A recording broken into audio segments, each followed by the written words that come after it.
Akwaba biomba attention TV we inspire you more messages share na like Emma yen attention there ye de niam pankwa na eba wa kwan so na ne anope ya tiara wo sempa ye say obi benya wa na efi yale na yale for se de mo eye Okomfo Anokye teaching hospital no wo mo aka adwamu mo aka no nyina ne sen eye hospital kakra kaya eji amansan na yale fo ahodo egu ho no ensuo be ye 10 days eko 2 weeks ni hospital wo se wo mo nya ensuo enti hospital fo so de ye hwe mo adwuma no dodo na ensuo na no mo de surgery sakasi o mo ye nyina ye be hia ensuo enu nti ama nkrofo ehwere mo nkwa because of ensuo no ho. Hey, what is going on? Enti wo mo be sra ban say ana we nya aban adwuma ana we otumfo adwuma wo sra wo ma say nsuo sem ayeden kakra wo eye hospital wonti amafo nkom mboa wo hwe polytanks akese egugu ho nyina ne nyina ye empty a je say nsuo eni ho mayenko eye hospital wo enkofa emunkyeremu kakra enfamra say we kyeremu a doctor for da ba betudwa say with immediate effect asase say ayeka say ensuo ho ayedene hospital ho no da otwe twambesi ne ensuo ko drop ekura wo ni bi enti say o maye ne say surgery pa no surgery obuntimi nya surgery because surgery no mo ya yam say omudi ensuo pa na eye surgery no mo de ma nya ma besmark ekura pre ko ansa nya ma besmark na ba me kura de me tiase enye ye some training besmark mensa asantimantem kumase besmark me mo akwa if you ever tell me Joso me ntiasem na so besmark sa ensuo hwa ye drenti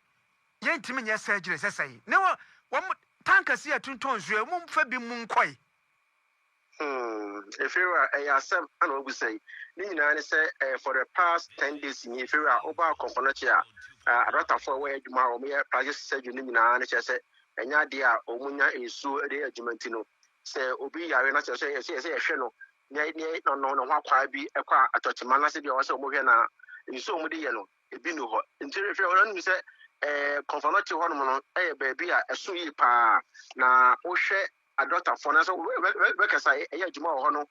almost 6,000 plus na medical schools ho no no and apart from PhD kra no omu ye be 1,300 patients e ba ho e be ja yare hwe no na omu kire se sa adwuma we nyina no omu tanks akase mako nsia ne nsia no if you are omache mu miensa omu e be se wo nyina ne nyina omu for the past 10 days na enso ma ne nyina no omu yusu ne nyina amanasa eno kwa no omu kire se omu timi fire service no mo afre KMA no mo afre other private tankers ni bi na omu timi di nso abrem ne nyina ti nyina if you are omu yusu so ne nyina amanasa enti no oba comfort ya nso mu akwa atwe e wo horizon se ekwan na omu eye overhead na omu ye e wo soame no eno momu no akaka wo mu ana number 2 usanya free Abepo Johnson e de wani access o de akire G1 about o de akire suntra so hospital so a ho pipe go ho if you are eno so atimi apai eno nyina aka ho bi ana excavator na twetwamu ho fi was apanet here enti excavator na betwama ma ye se nso ho akwa atwe e wo koforo che ho eno ntini ama workers doctors ni nyina che se so obi ho kwa atema de a se di nso ye wadwuma pa de if you are ho den e de ma mu pa enti no mu se mpanifo mram na nka nso na ho akwa atwe no nka mu mobody ya enti bi kakra enfa ma mu no nti fa hwe doctor fa na se ayarefo a e da confirm che if you are ye ni PRO for the confirm no eye Kwame Frimpong ekasai na say na if you are ode eto ye nim yeah akoba ni say na ye depend upon your reservoirs na so 10 days na hospital ke 6 ko for noche ye hwe nipa bibri ye nyuma ye fo edoso na ye nya awoho ana visitors ensu bibri on daily basis na akoba say ensu na ye nya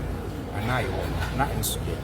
inti ye ne ke me kasae omo boae so water tankers ene Ghana National Fire Service kasae so ye water tankers ene sa arrangements with private water tankers then so a hospital no kase se the city na sa nhye ni nyina no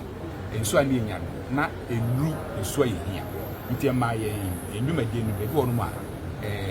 mu twitwi kakra nti se me no mo kase ye ne Ghana water so a no mo kasa say omo fidie na wana omo enoma na ho document a na nsu nba enra omo enya che se ko mo ye nsisi na anope yi nsensu no ba kakra so asa atwa enemu ka say omo production manager we na production manager na kwasa wo ba no wabahu kwan ya yin be so a bitini esi sa ha yi ko na no kure ni say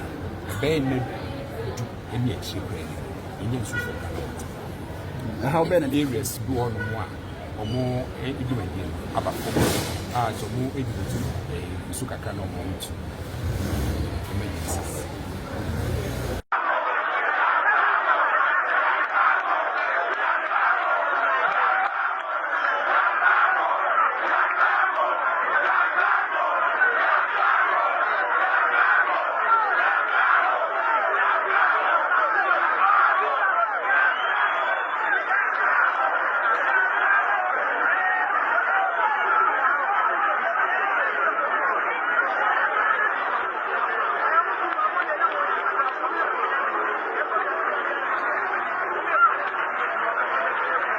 We say